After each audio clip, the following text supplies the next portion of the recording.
And yet at the same time, in some of the Jane Roberts books I read, one of the most potent quotes to me is... Who's Jane Roberts? She is a psychic who allegedly spoke for another personality named Seth. Oh, you loaned me one of these books. I did. And I mean, this is something I could talk about for hours. This really goes to the basis of my beliefs and where they come from. The quote being, religion tells you that your life is sinful, and science tells you that your life is an accident, and neither one of those things is true. Mm-hmm. And he will often go into how Darwin messed us up because we misinterpreted what he says, and we think that survival of the fittest is the rule, and that's not the rule, but this is what's messed up our society at this point in time.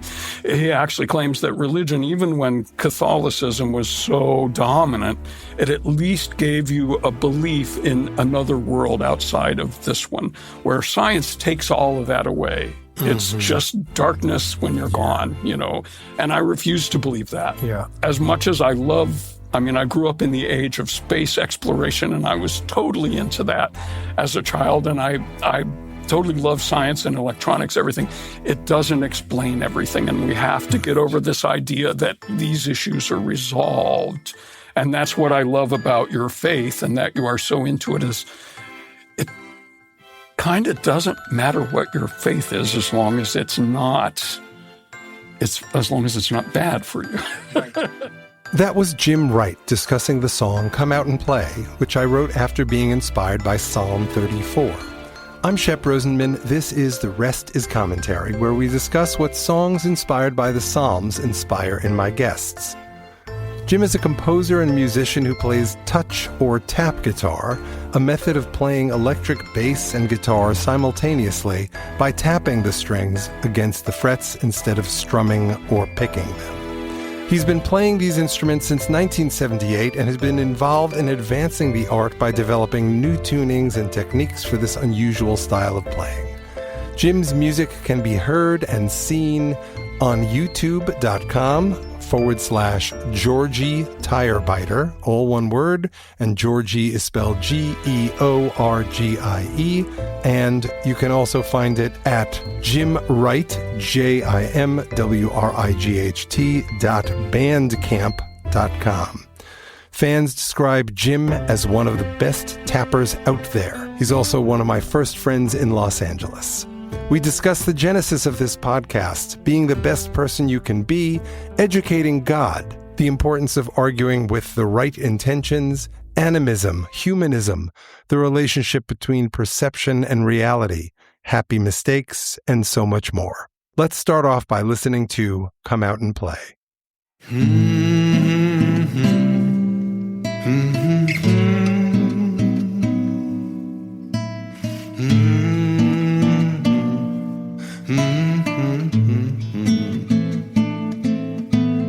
Student hunched, firmly grasping, composition notebook black, white specks, furious scratching, many questions to unpack, the constant muttering about what is right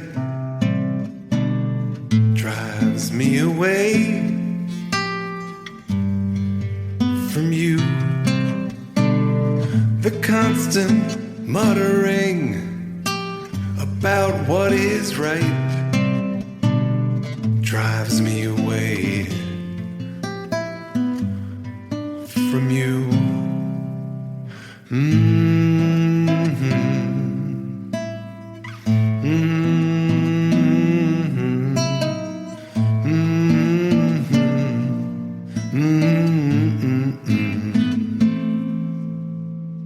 A raised hand asks for guidance. Can we teach anything to God? Put down my chalk, utter silence. Swallow terror, feeling odd. The constant muttering about what is right drives me away from you. The constant muttering about what is right drives me away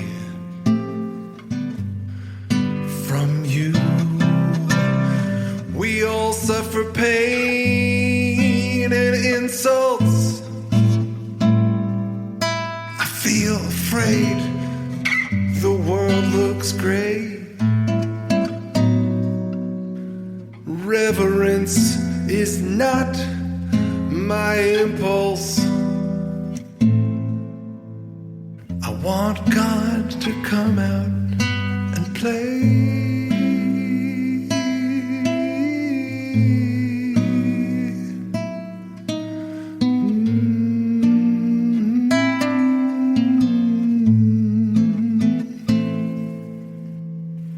Taste and see so many good things. Don't hide from the brewing storm. Pick a big thing that needs fixing. Hunger's something to reform. The constant muttering about what is right drives me away from you.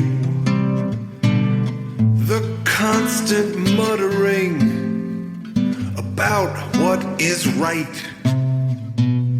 drives me away from you. Drives me away from you. Drives me away.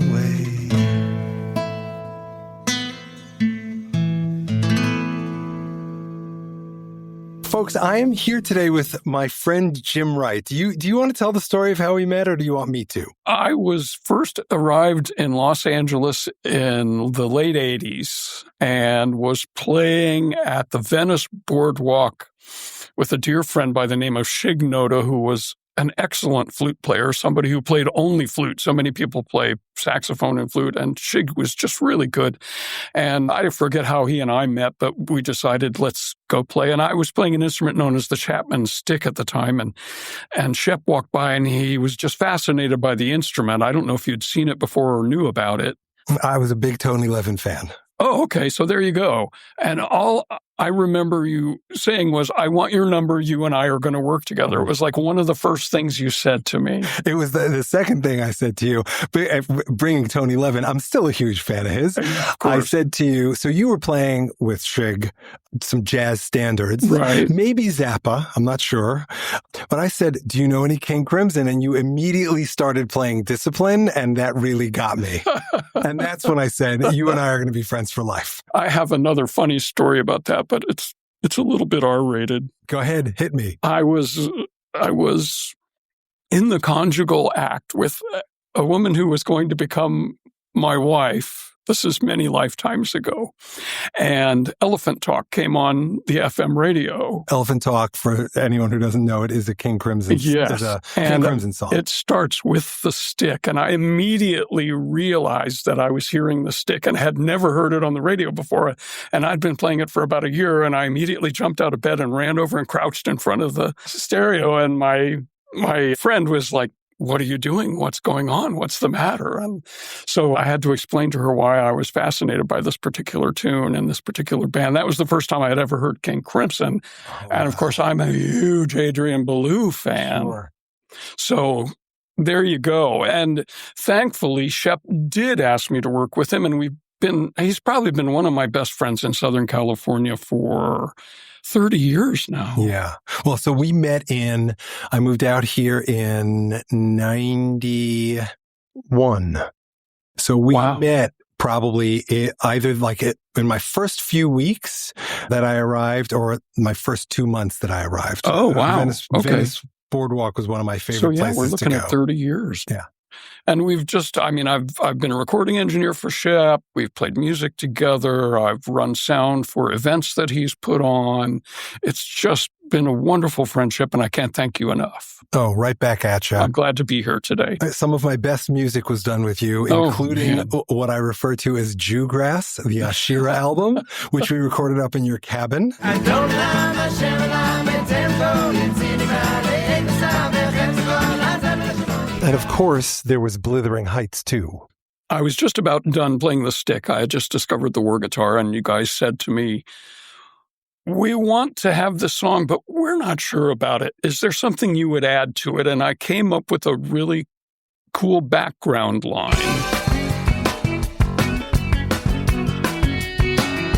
Yeah, which made it sound like it was in an odd meter, even though it was in 4/4. And you said, I love it. Take out this note. And I removed one note, and you were absolutely right. It was perfect. And then you had me play a solo, and I just did an off-the-cuff crazy solo. It was the last recording I ever made on the stick. Oh, no kidding. Was that solo, and I love that solo. It's a great solo.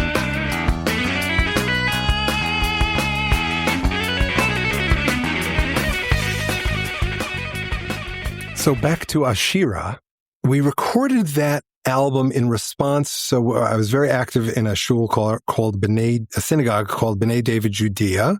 I grew up with the rabbi, and he knew that I played guitar, and I knew how to play kind of traditional sing-along, Jewish sing-along songs. It's called a kumzitz. So I started playing. I took a few years off after Blithering Heights. Did not go on its Southwest tour because my daughter Maya was born. Oh, wow. And, I was playing guitar for Maya, and that was it. Maya's a good trade-off. She's a great trade-off. Yeah.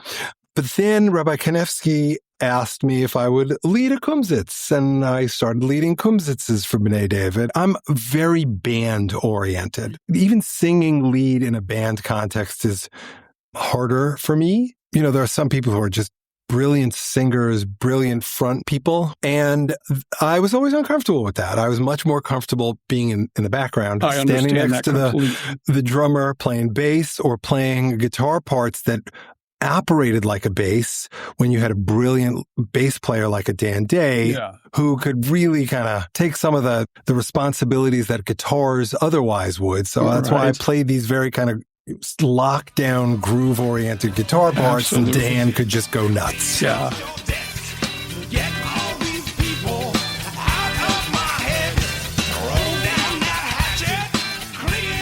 That's a much more comfortable thing for me. So, I started playing with Ashira, and when Rabbi Kanevsky asked me to start doing kumzitzes, I invited other people to do it with me. So it wasn't just me and a guitar and 20 or 50 people singing. It was me and 2 or 3 guitars, and eventually a violin and an accordion and whatever. Right. My orientation is towards these group constructs. It's so much more interesting to have other people provide input onto what you're doing, and that's what you need, those accidents. You need the conversation, the trade-off. We graduated from playing kumzitzes to Rabbi Kanevsky saying, at a particular simcha, a joyous event, I don't know if it was a bris, a circumcision, or if it was an engagement or what. Sure. Rabbi Kanevsky mumbled under his breath, I wish we had our own music. And I took that back to the band because we had been now playing as a band for various synagogue events. And I said, you guys want to start writing songs? And we did, and thus the Ashira album was born. B'nai David does not use any of those songs, but we had a good time doing it anyway. And to this day, you're a very prolific songwriter. Yes. So if I didn't have a full-time job and a family, I would write even more than I do. I'm no Leonard Cohen, though I would like to be. Nor am I a Robert Fripp or an Adrian Belew or, a Jimmy Page or Robert Plant. I'm Shabsa. That's my Hebrew name. Shabsa, right? I'm Shep Rosenman. I am who I am, right? Okay. And when I meet my maker is going to ask me, were you the best Shabsa you can be? And I hope that this songwriting thing is a part of my answer in which I respond. Absolutely. Look how many songs I wrote, and look how many songs I wrote that explore the themes that you, God, want us to explore. And, if there is no God, then whatever, I've still had a good time doing it. Yeah. The conversations to me are actually on some level more important than the songs, because what I'm looking to do here is to get, you said before, it's all about the happy mistakes. It's all about the interplay. Yes. And I write these songs. I mean, the ones I write with my friend Liz Hanlon, okay, that's one thing. The ones I write with other friends of mine who say, hey, I want to do one of these with you, that's another thing. Okay. But most of these are just me the text, the guitar, the mandolin, the keyboard. That's that. So these conversations are an opportunity to take this thing that I'm doing outside of the four walls of this little studio and see what the world has to say. Where were your curiosities? Okay. What are your inspirations from the song? And in this way, we build a virtuous circle, because I was inspired by the psalmist. Okay. Traditional Jews refer to the psalmist as David, right? The Psalms of David. But we know some of them were Solomon, some of them were Moses, and even the ones that are David, some of us are not sure of the authorship.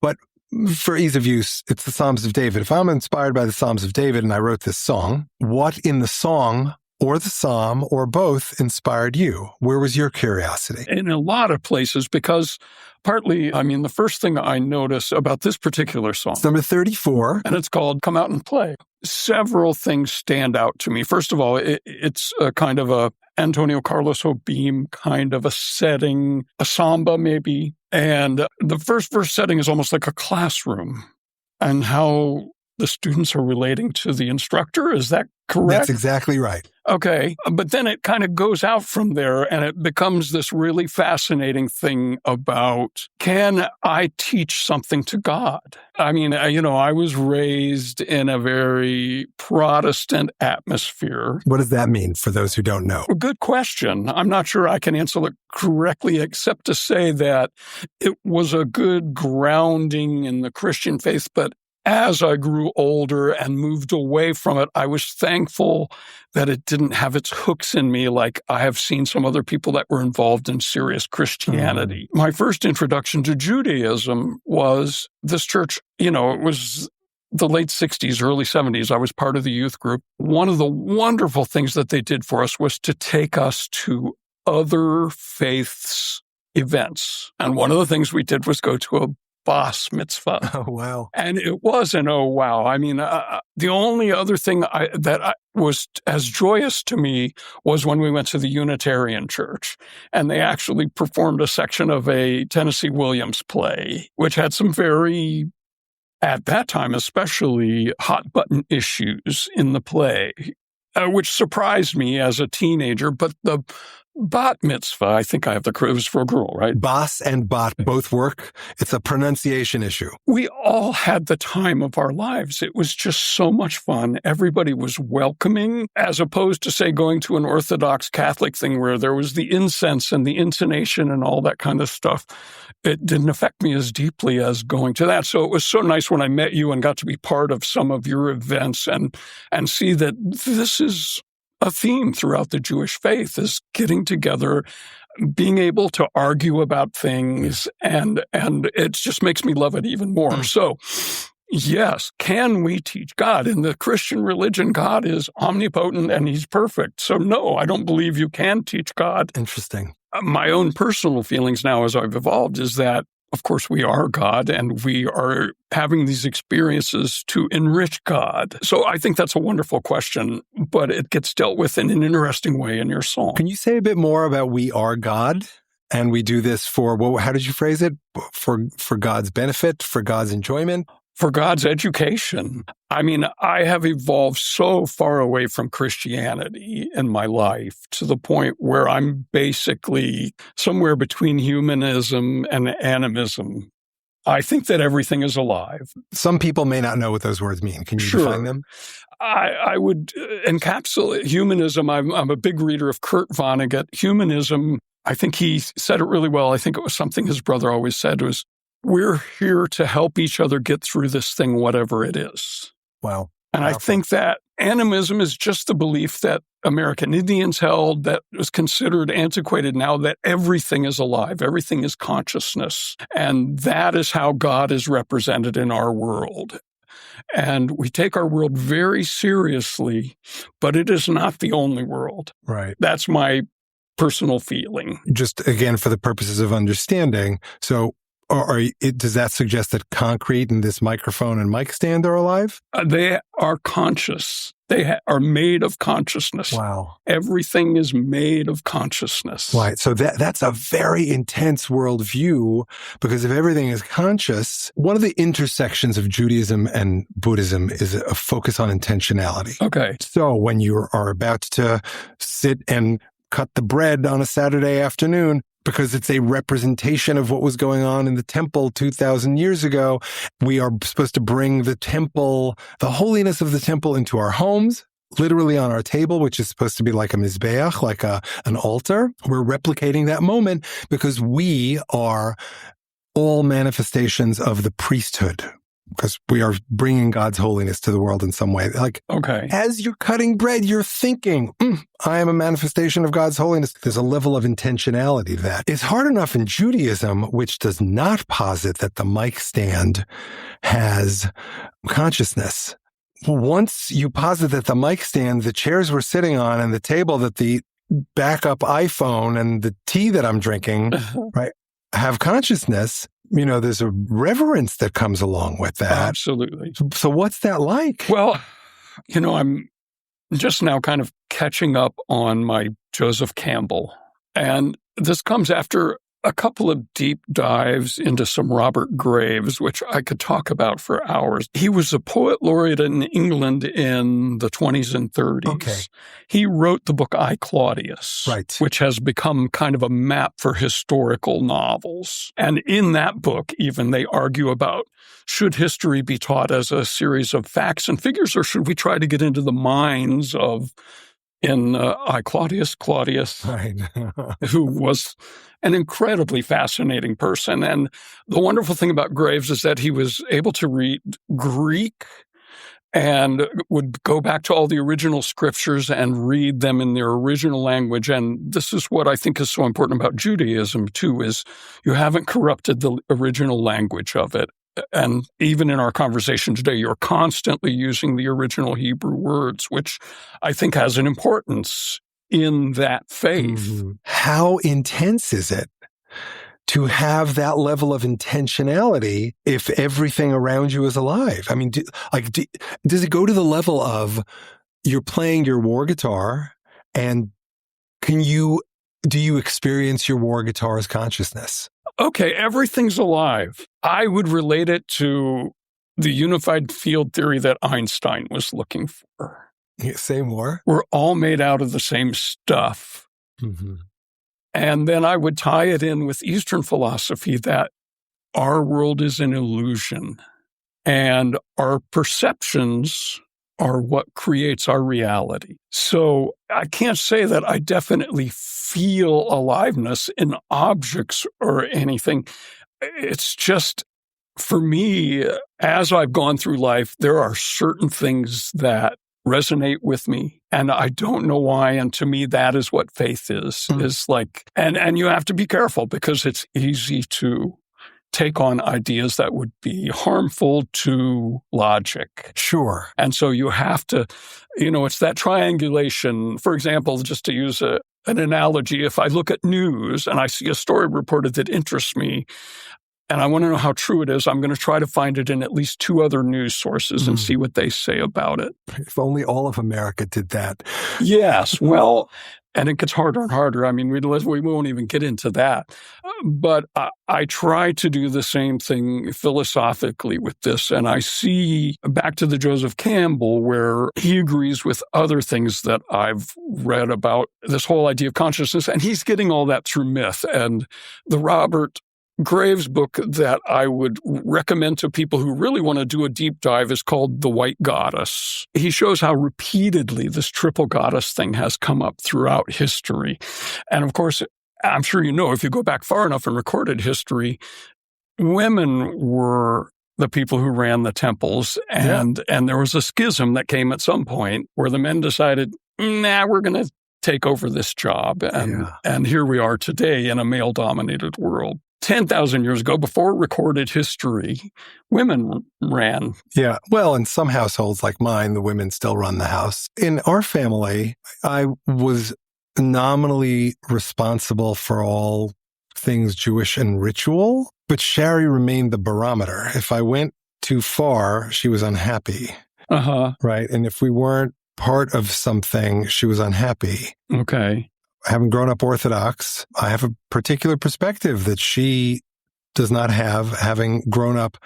She refers to herself as a high holiday Jew. So it's basically going to synagogue, but not understanding what was going on. Right. So like you combine those two things, it's like a Reese's peanut butter cup. It's still a great flavor, but it's a different flavor, and you've got to find a balance that works between you and, for the family. And that's why, even though I was responsible, she was ultimately kind of in charge. Interesting. It's the chemistry. And again, it's like you're saying about being in a band. I mean, it's fun to be the top dog, and it's easy to be a soloist and just pick up your guitar and go to a jam, and there you are, one person. But you don't get that interplay when you're writing by yourself, that, when you're working with other people, somebody says, hey, this is great right here, but what if we tried this? And then you try it and you're like, 1,000%. I mean, look, there are times where I will write a song and it comes out whole. It does not need any editing. But however I play it on my own, right, inevitably, if I brought it to you, you would do something different with it. Of course, yeah. Right? If I'm playing a C major here, you might decide to play a D minor. And as a producer, I have had trouble with people on that too, that I'm changing their vision too much, know. Like my view is, when you go into the studio, all bets are off. Whatever you thought it was, you may need to rethink it entirely. Right. Because what sounds good to you at home alone is going to change the minute you bring someone else in. Like, I will never, ever, ever be as good a bass player as Dan Day. But Dan was never, ever, ever able to replicate the bass line that I wrote in silence. Fred is my friend. Fred is my neighbor. Fred just sits on his... He played his version of it. Fred is my friend. Fred is my neighbor. Fred just sits on his porch and waits for time. It was better. That's but funny. He could never play what I originally played. That's funny. And it's okay. He improved it. I don't care. Well, and I would even apply that to, it took me a long time to do the album that I released in 2016, at least 10 years. And it would be hard to get myself motivated to work on it. And my point relating to what you're saying is that even when it was just me working on it, I would have this concept. But once I started the process of working on it, it would change. And that was okay. And that was what made it interesting, was that during the process of making it, I would throw in new ideas, or something new would come into it. I can't even describe what it is. So this connects me back to The psalm.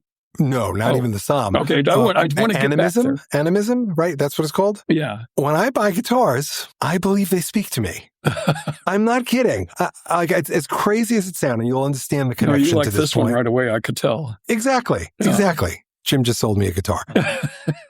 I've played a lot of guitars over the years, and I have this white Telly. You've seen it. Yeah. Jim works on my guitars. I have this white Telecaster. I went to Guitar Center and I said, I want you to bring me the cheapest Telly you have, not the most expensive, because I'm not going to spend 20 grand or whatever it was, but give me the most expensive Telly you can do, up to 2 grand. And I want $1,000 guitar or a $1,200 Telly. And I want to play them all in a blind test. And they're all great. They're beautiful Tellys. I was desperate for a Telly because I hadn't played one in years. And I had my mind set on getting a Telly Deluxe with the kind of split pickup. But I played this white Telly, and I did not know that it had a ding. I didn't notice the ding.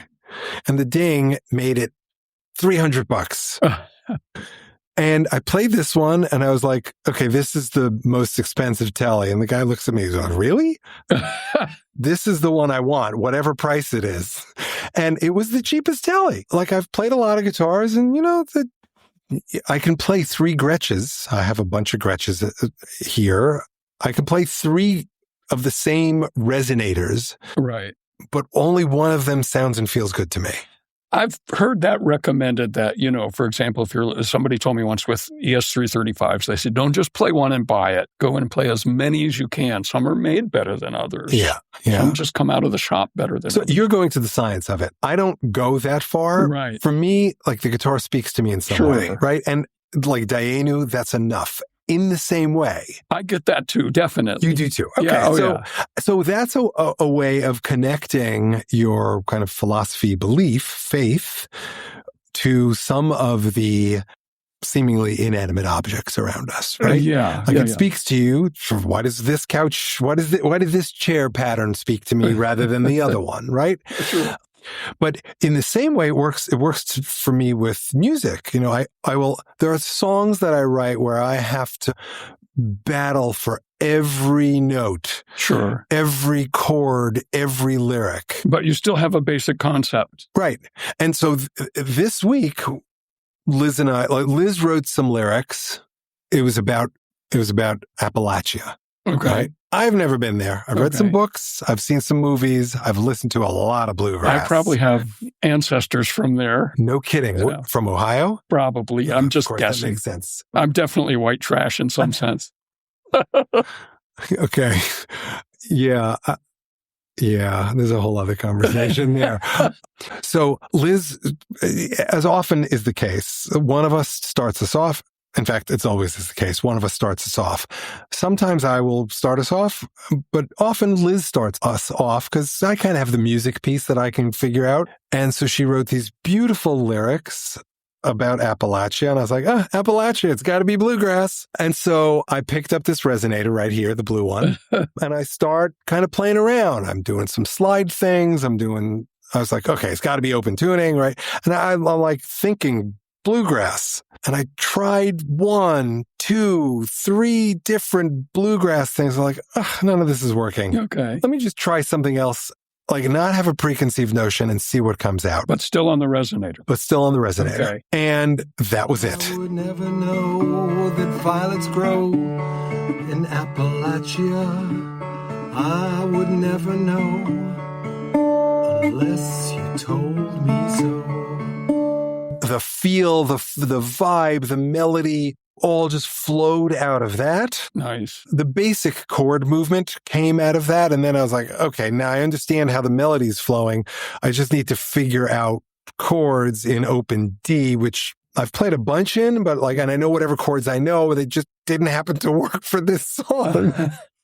So I had to kind of come up with a whole arrangement. Okay. But just like instruments speak to you, my philosophy of creation is this is not mine. It's coming through me. It's out in the ether. And I'm like basically a giant antenna. If you believe in God like I do, God is sending God's energy your way and you just have to tune into it and say, like to your point, now this will bring us back to, can you teach anything to God, right?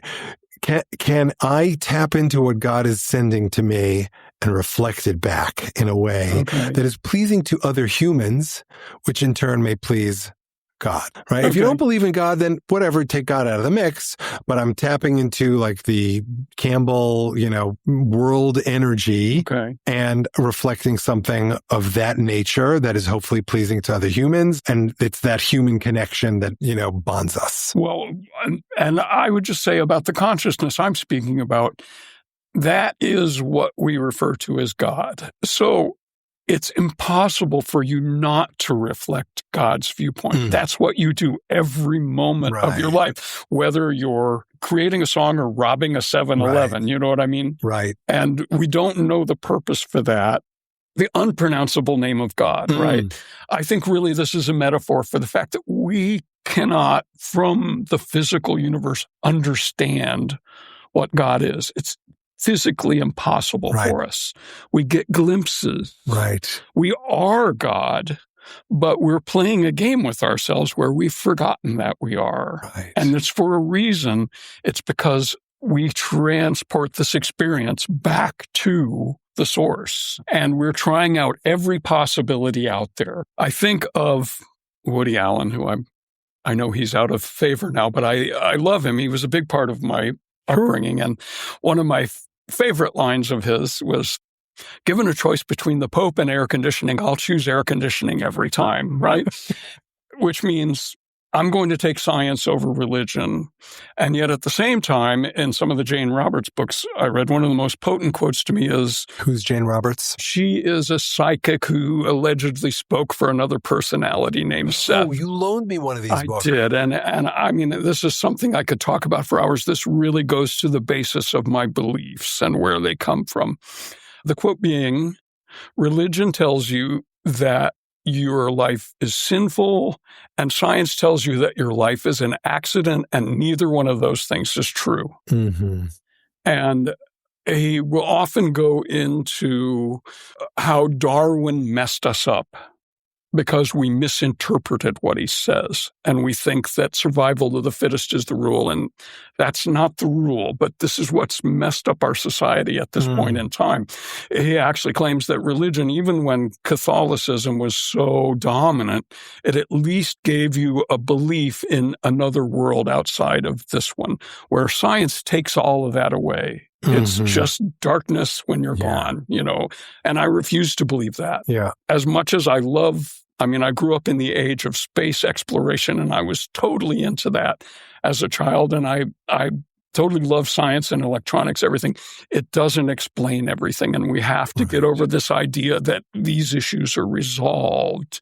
And that's what I love about your faith, and that you are so into it, is kind of doesn't matter what your faith is as long as it's not bad for you. Right. Exactly. Look, I mean, and the important thing is to have the faith and to do the discipline. Right. For me, it's music and my work with my instruments. Sure. And by the way, that connects, I deeply connect to that. This project is part of my service to God. I mean, okay. Does God need my songs? Probably not. Does God need songs? Probably not, but it's my way of trying to connect. Well, and it comes back to the humanism thing. We're all here to help each other through this thing, whatever it is. And I think that's what you're trying to do with the Psalms. You're trying to recouch them in a more modern nomenclature. Yeah.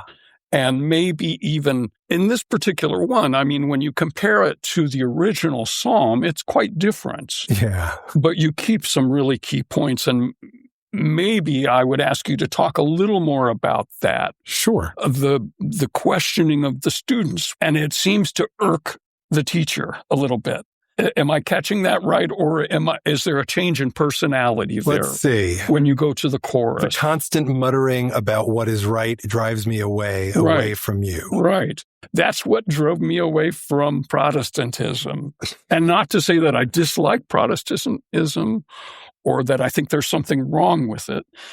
The problem is not in the religion itself. It's in the people who interpret it in very strict ways and aren't flexible. Yeah, that's a great way of saying that. This is a deeply personal thing for me. Yeah. The constant muttering, that is a reference to the Israelites on their way out of Egypt when they were complaining about everything. We still do it. We are all extensions of this central source, which we refer to as God, for lack of a better word.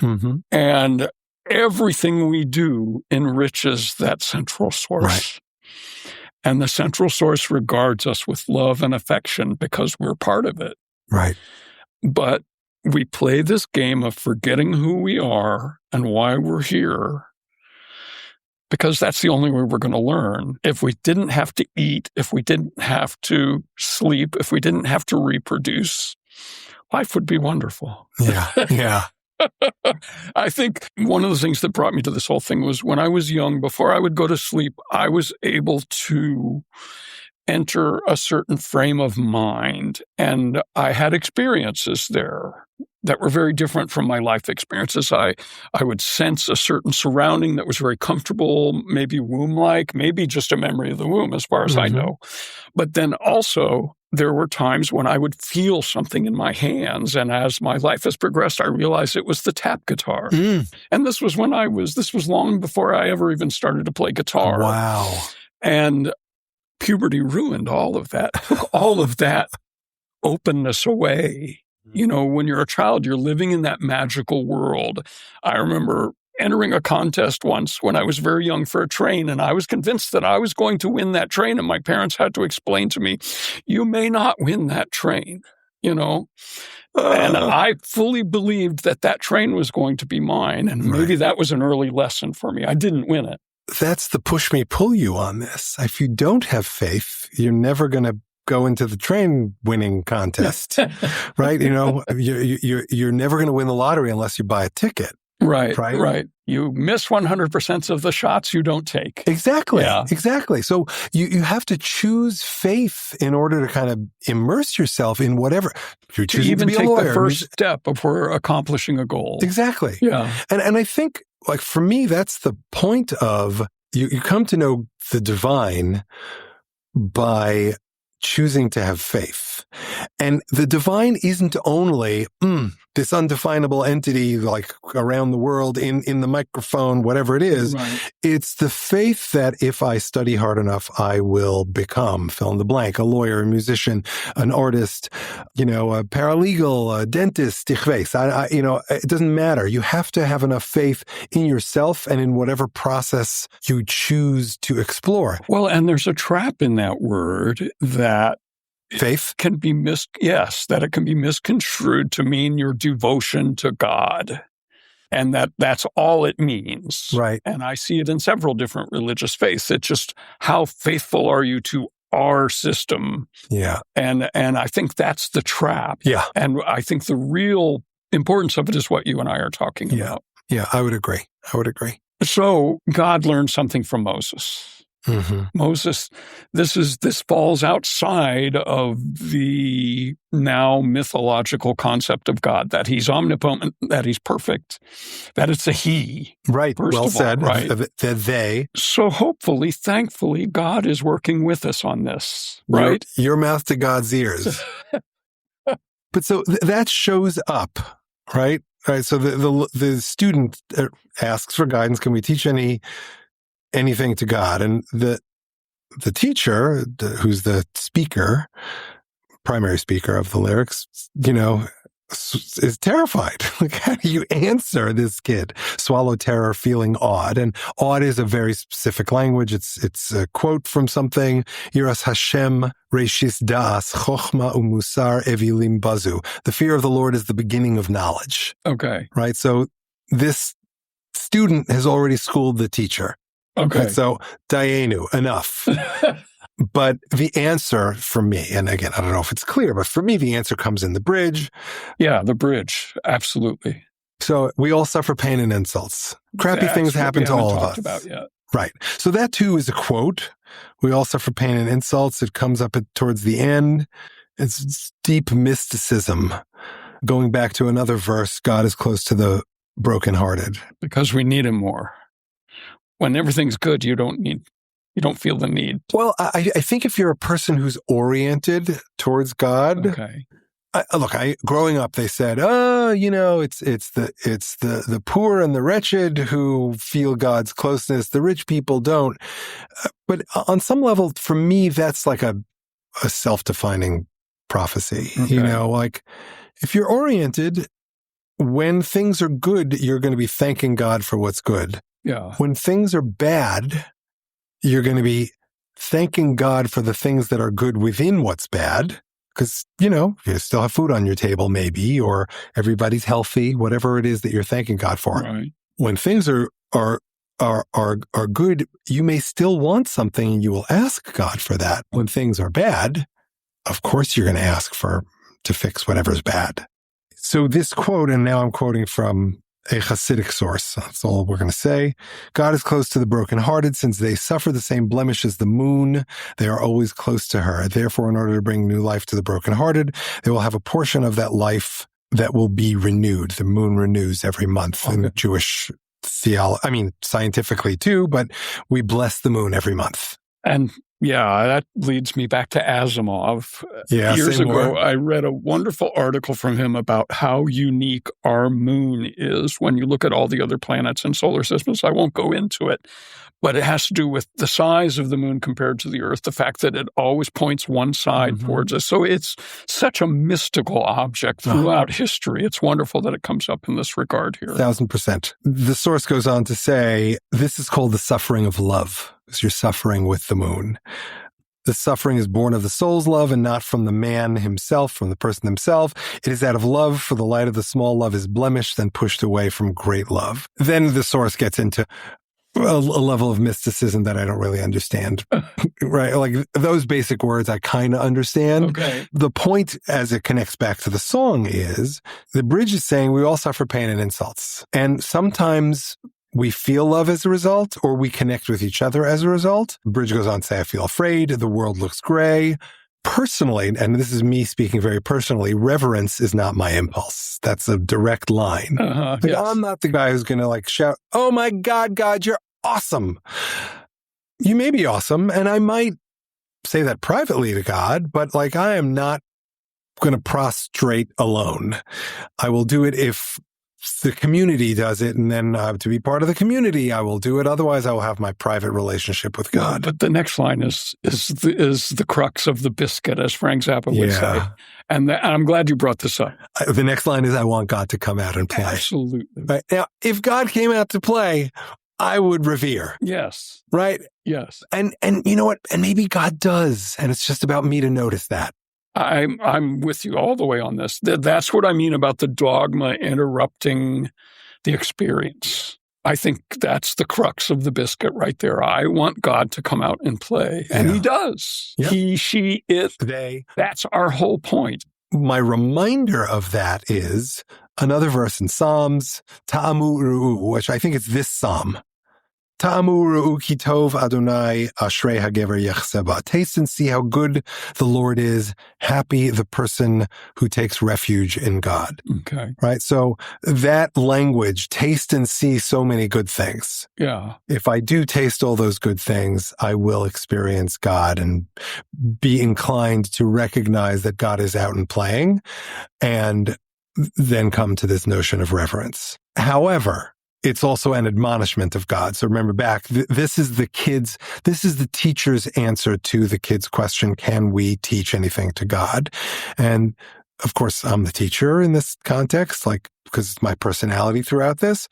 What I say is, you know what? Yes, I can taste and see many, many good things, but you know what, God? Don't hide from the brewing storm. There's shit going on out there. You need to deal with it. I'm not telling you to fix it all, but pick a big thing that needs fixing. For example, hunger is something to reform. And that brings you back to the constant muttering. Don't get distracted by all the people muttering about these things. Stay focused on the big things. Take care of those. And again, this is another one. God, fix hunger, or humanity. Now that you recognize that you can taste and see so many good things, you can teach God by fixing hunger. Right? That's the message. I read it as a kind of, like I said, that our perceptions are getting in our way on this subject, that God does come out to play. Yeah. He already does. It's our perceptions about it that have messed us up on Right. We need to stop blocking that energy. Yeah. Yeah. With our own nervousness, with our own fear, with our own anger, with our own expectations. So much of it is dogma to me, especially from the side of Christianity. Just this idea that God is perfect. He's immovable. He knows everything. He knows when you're sleeping. He knows when you're awake. He knows when you've been bad or good, you know. That's Santa. By the way, Jewish theology is the same way. God is everything, but, you know, God is perfect. There's language for that in Hebrew, and there's sources, but there is no singular Jewish theology. Jewish theology is a morass of philosophies and perspectives. And it's okay to get together and talk about that in Judaism. That's what I love about it. But look, you have your fractures too. You know, there was many years where the Hasidim wouldn't talk to the Misnagdim, those who believe in mysticism and connecting to God through nature versus those who believe in kind of worshiping God through the study of Talmud and text. Right. But that's not the case anymore. Those worlds have blended. And you don't grab them and throw them on a stake and set them on fire. No, it was just the shul you didn't go to. Now, and let me take you back. This may be irrelevant. No such thing. And maybe a tangent. There was the whole thing in there about Moses and God talking, and Moses is asking him, why did you give this to me and not everybody? Am I reading that correctly? One of the interesting things about that particular passage to me is Elokecha is your singular. Elokechem is your plural. Elokeinu is our. Okay. It could have been Elokeinu, right? By the way, for example, like if there's a creed to Judaism, it's the Shema. Okay. Hear, O Israel, the Lord. Shema Yisrael Adonai Eloheinu. The Lord is our God. Adonai Echad. The Lord is one. But the Eloheinu is our God. Okay. Right? So if God is one of us or is us, God might have said Elokeinu, Eloheinu. But that's not what the Midrash brings up. That it's very specific. Elokecha singular, Elokechem plural. Okay. So there's a separation of God in this particular Midrash, but God becomes one of us in other places. And we were talking about the different manifestation of God. So like oversimplifying, the unpronounceable name is written as Yud, Hey, Vav, Hey, which becomes Yahweh, Okay. right? In Jehovah's Witnesses and a variety of other Christian communities. In Hebrew, in Orthodox tradition, it becomes Adonai, Okay. which literally means my master, Okay. because we're not trying to pronounce that word. That's one manifestation. Adonai is a manifestation of God's feminine aspect, Okay. the one that has compassion, rachamim.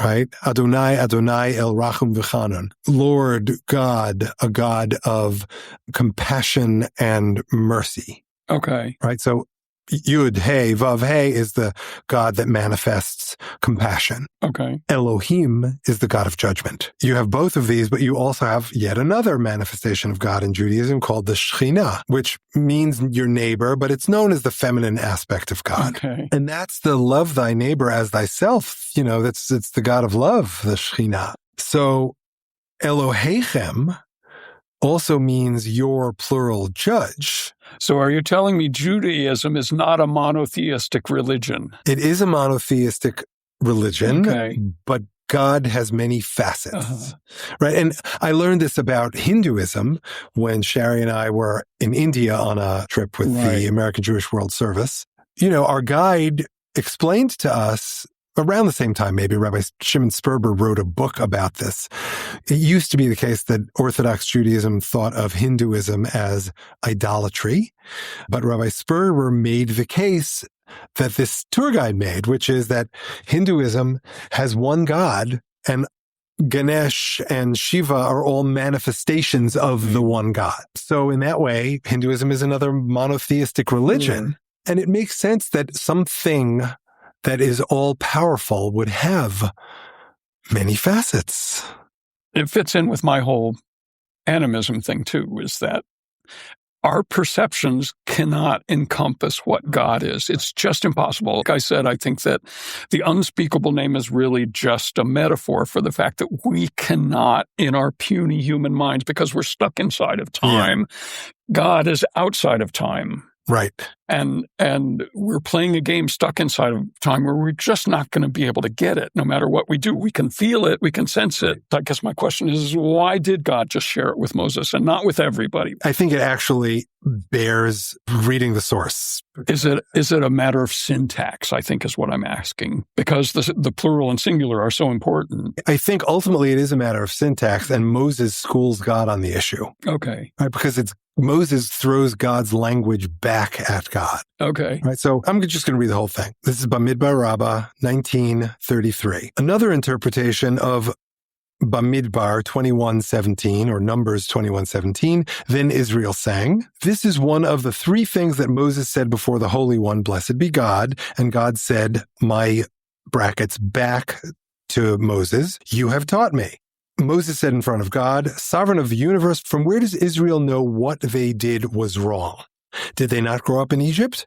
And all of Egypt are idolaters. And when you gave the Torah, you did not give it to them. They were also not standing there, as it is stated, and the people stood from afar. And you only gave it to me, as it is stated. That was in Exodus 20:18. And this one is, Exodus 24:1, and God said to Moses, ascend to the Lord. And when you gave the statements, the 10 commandments, you did not give the 10 commandments to the Israelites. You did not say, I am the Lord your plural God, but rather I am the Lord your singular God. Hence you said it to me. Did I sin? Moses asks. The Holy One, blessed be God, said to him, by your life you have spoken well, you have taught me. From now on, I will only say the expression, I am the Lord your plural God. So what Moses did there was essentially, and it's a classic biblical, maybe Jewish, but certainly biblical modality, where the speaker turns the language of their conversational counterpart back against them to make their point. Abraham does it. Moses does it multiple times, at least according to the Midrash. Moses says, okay, you only gave the Torah to me, so it's my Torah. And God's, well, no, it's for everybody. And then Moses says, oh, okay, great. So Moses has God become part of the community again by expanding the gift from Moses alone to all of the Israelites. Yeah. Moses is one of the Israelites. Correct. Yeah. God may have given the Torah, God's wisdom in Jewish tradition, to the Israelites, but it wasn't intended to be exclusively for the Israelites. Okay. It was God's wisdom to give to the world. And this is one of the reasons why the Torah obligates Jews to be an or lagoyim, a light unto the nations. It doesn't mean special. It means be a good fucking example, right? And in particular, model how to make God's name known so that everyone wants to engage in this thing called God. Right. And by the way, you're there in my worldview. Like, okay, you have a different technology towards getting to the divine. Sure. I'm great with that. I think there are many, many paths. There are many paths as there are people. Yeah. I think that's exactly right. Are you on the path right. or are you not? Exactly right. Lovely. Awesome. Thank you. This has been fascinating. This has been fascinating for me too, Jim. You are such a great guy, such a deep thinker, and your music really reflects it. Well, thank you. It's so wonderful to have you as a friend, and I feel the same way about your music. It has enriched my life, and I really am grateful for the opportunity to come do this with you. Thank you so much, Jim. Sure. See you soon. Thanks so much for listening. Special thanks to Jim Wright for joining me, and to him and Emil Stern for their help in producing this episode, to E. Rose for his help producing the song in this episode, to Jessica Hannah-Sweetler for her help on social media, to Liat Silvera for designing the podcast logo, and to my wife Shari, who is always willing to play. You can find Come Out and Play and all the other songs in this song cycle on most platforms that stream or download music, including Spotify, Apple, and YouTube. It really helps if you share the episodes and songs, and if you like, comment, and subscribe to the podcast and to me as an artist on your favorite platforms. In the next episode of The Rest is Commentary, I will be talking with Allison Lee, my friend and mentor and the Chief Philanthropy Officer at the National Library of Israel, USA. We discuss the January 2025 LA fires. Is Psalm 83 a warning? Does it invite revenge or a moral choice? Memory, displacement, and inherited objects. Cultural exclusion and identity after October 7th. Rejecting extremism through empathy and nuance. Choosing dialogue, building, and human connection. And so much more, all inspired by Allison's thoughts after listening to Fire, inspired by Psalm 83 and, of course, the 2025 LA area fires. Please join us.